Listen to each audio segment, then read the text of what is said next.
Shalom, selamat malam saudara-saudara sekalian yang diberkati oleh Tuhan kita Yesus Kristus.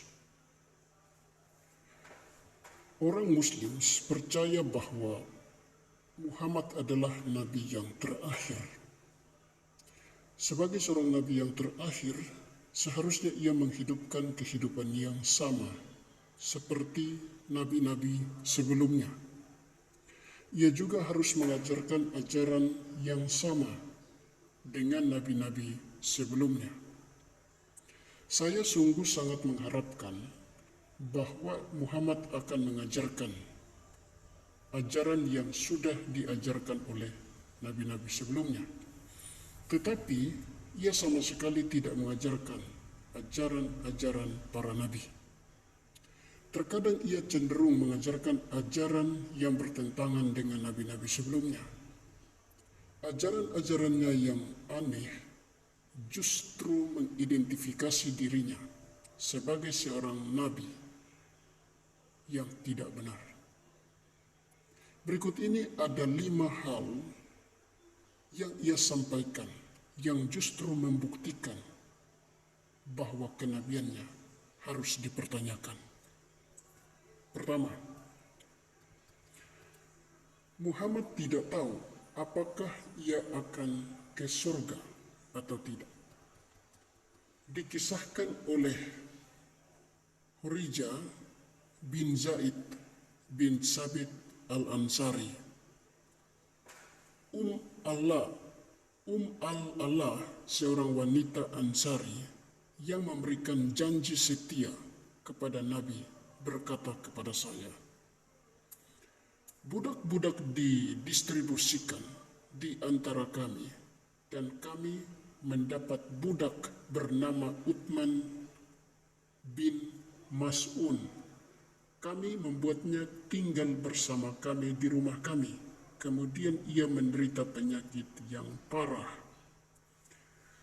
Ketika ia sehabis mandi dan diberi pakaian, Rasulullah datang dan berkata, "Aku berkata, semoga Allah memberkati Anda.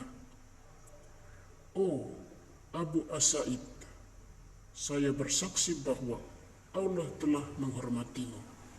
Nabi berkata, "Bagaimana Anda tahu bahwa Allah telah menghormatinya?" Aku menjawab, "Oh Rasulullah, biarlah ayah saya dikorbankan untuk kamu. Pada siapa lagi Allah akan berikan penghormatannya?" Nabi berkata, "Tidak diragukan lagi. Kematian datang kepadanya. Demi Allah, aku juga ingin dia baik. Tetapi demi Allah, saya tidak tahu apa yang Allah akan lakukan dengan saya, meskipun saya adalah Rasul Allah. Demi Allah, saya tidak bisa membela kebenaran siapapun setelah kematian." Sahih Al-Bukhari volume 2 nomor 334. Jadi, kita bisa melihat di sini bahwa Muhammad pun tidak tahu apakah ia akan ada di surga atau tidak. Seorang nabi yang benar pasti tahu bahwa ia akan ada di surga karena ia memiliki hubungan yang erat dengan Tuhan. Hubungannya yang erat dengan Tuhan dan kasih karunia Allah yang menyelamatkan itu yang akan membuat dia bisa eksis di surga. Kedua, Muhammad tidak bisa membedakan antara wahyu Allah dan setan. Rasulullah bersemangat untuk kesejahteraan rakyatnya dan berharap untuk berekonsiliasi dengan mereka dengan cara apapun yang dia bisa. Kemudian Allah berfirman, Pernahkah Anda berpikir pada Alat dan Al-Uzza dan Al-Manat, ketiga yang lainnya? Lalu setan memberikan pada lidahnya dua kalimat. Ini seperti burung terbang tinggi. Sesungguhnya syafaat mereka yang diinginkan. Lalu Jibril datang ke Rasulullah dan berkata, Muhammad, apa yang telah engkau lakukan? Engkau telah membacakan kepada orang-orang yang aku tidak bawa dari Allah, dan engkau telah mengatakan sesuatu yang tidak disuruh kepadamu. Kemudian Rasulullah berkata, saya telah berbuat hal-hal melawan Allah dan telah membuat kepadanya kata-kata yang dia tidak berikan. The History of Al-Tabari, volume 6, halaman 108 sampai 111. Jika Muhammad adalah benar-benar nabi, mengapa ia tidak bisa membedakan mana wahyu Allah dan wahyu iblis?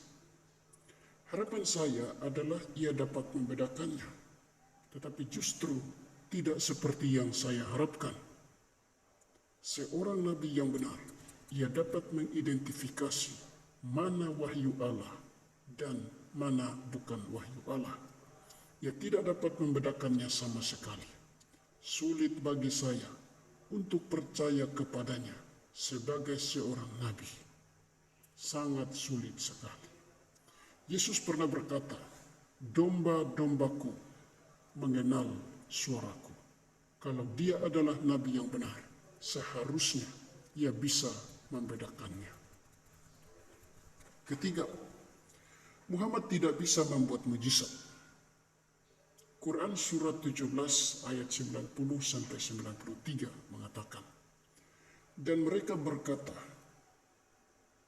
kami sekali-kali tidak percaya kepadamu hingga kamu memancarkan mata air dari bumi untuk kami. Atau kamu mempunyai sebuah kebun kurma dan anggur, lalu kamu alirkan sungai-sungai dari celah kebun yang deras alirannya. Atau kamu jatuhkan dari langit keping-keping ke atas kami. Sebagaimana kamu katakan, atau kamu datangkan Allah dan malaikat-malaikatnya berhadapan muka dengan kami. Atau kamu mempunyai sebuah rumah dari emas, atau kamu naik ke langit, dan kami sekali-kali tidak akan percaya kenaikanmu itu, sehingga kamu turunkan atas kami sebuah kitab yang kami baca.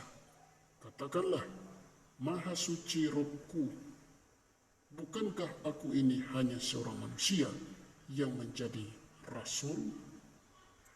Quran surat 17 ayat 90 sampai 93. Di sini kita melihat bahwa Muhammad ditantang untuk membuat mujizat, untuk membuktikan bahwa ia adalah nabi yang benar. Tidak ada satupun mujizat yang dibuat oleh Muhammad. Tetapi para simpatisannya berkata bahwa mujizat Muhammad adalah membelah bulan. Tetapi tidak ada satu bukti ilmiah manapun yang membuktikan bahwa bulan telah dibelah oleh seseorang di masa lalu di abad ke-7. Dari dahulu kala, bulan tetap sama. Ada juga yang mengatakan bahwa mujizat Muhammad adalah Quran. Tetapi problemnya adalah dia bisa mendengar dari siapapun. Ia bisa saja mendengar cerita dari teman-temannya, kemudian ia mengatakan apa yang dia telah dengar dan dianggapnya sebagai wahyu. Jadi Quran sebagai bukti mujizat belum tentu. 4. Muhammad mengucapkan nubuatan yang tidak tepat. Ketika Abdullah bin Salamah mendengar kedatangan Muhammad di Madinah, ia datang kepadanya dan berkata, Aku bertanya kepadamu tentang 3 hal yang tak seorang pun tahu kecuali Nabi. Apa pertanda kiamat? Apa yang akan menjadi makanan pertama yang diambil oleh penduduk di surga? Mengapa seorang anak mirip ayahnya? Dan mengapa sang anak bisa menyerupai paman dari ibunya? Rasulullah berkata, Jibril baru saja mengatakan kepada saya tentang jawaban mereka. Yang pertama, pertanda tentang hari kiamat adalah api yang akan membawa orang-orang dari timur ke barat. Makanan pertama penduduk surga adalah hati ikan. Adapun kemiripan anak untuk orang tuanya ketika seorang pria berhubungan seksual dengan istrinya dan yang mendapat klimaks pertama sekali, maka anaknya tersebut akan menyerupai ayahnya. Dan jika wanitanya mendapatkan klimaks pertama, maka sang anak akan menyerupai dirinya.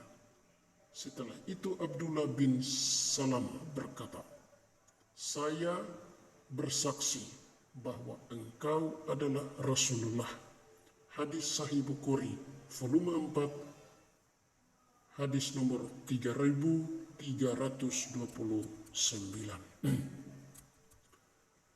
Pertanyaan-pertanyaan ini adalah untuk menguji kenabian Muhammad.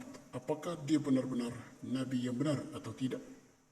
Jawaban Muhammad justru menimbulkan kecurigaan bagi saya bahwa ia bukanlah nabi yang seperti yang diharapkan. Pertanyaan pertama adalah ia menjawab. Ia mengatakan bahwa tanda kiamat adalah api yang akan membawa orang-orang dari timur ke barat. Padahal Tuhan akan datang dalam kemuliaannya untuk membawa umatnya ke surga untuk hidup bersamanya. Yohanes 14 ayatnya yang ketiga. Jadi tidak sesuai dengan apa yang disampaikan oleh para nabi sebelumnya. Bukan dari timur ke barat dengan api. Lalu makanan pertama di surga adalah hati ikan. Lah, di surga kan tidak ada laut. Wahyu 21 ayat 1. Lalu dari mana dapat ikannya? Dan yang ketiga adalah seorang anak mirip dengan orang tuanya. Tergantung pada siapa yang pertama kali klimaks.